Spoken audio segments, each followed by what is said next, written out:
ഇപ്പൊ ഞാനൊരു ഈരാറ്റോട് താമസിക്കുക, എന്റെ ഭൂമി വക്കഭൂമിയാണെന്ന് വക്കം ബോർഡ് നോട്ടീസ് ഇറങ്ങിപ്പോളാണ് നിയമം ഉണ്ടാക്കിയിരിക്കുന്നത്. ഇത് ആരുണ്ടാക്കിയ നിയമമാണ്? നെഹ്റുവിന്റെ കാലം പോലും തുടങ്ങിയതല്ലേ ഇത്? എത്ര ഭീകരമായത്! കോൺഗ്രസും കമ്മ്യൂണിസ്റ്റും ആ കൂടത്തില്. അത് അവര് മുസ്ലിങ്ങൾ വോട്ട് മേടിക്കാൻ വേണ്ടി കോൺഗ്രസും കമ്മ്യൂണിസ്റ്റും രണ്ടു കൂട്ടരും തമ്മിൽ തർക്കമായിട്ട് വക്ക ബില്ല് എതിർക്കുക.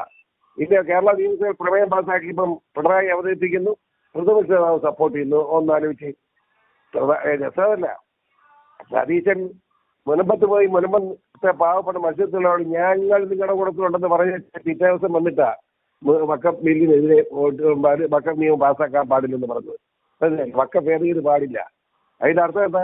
മുൻപത്തെ ജനത്തെ അടിച്ചോടിക്കണം തന്നെ.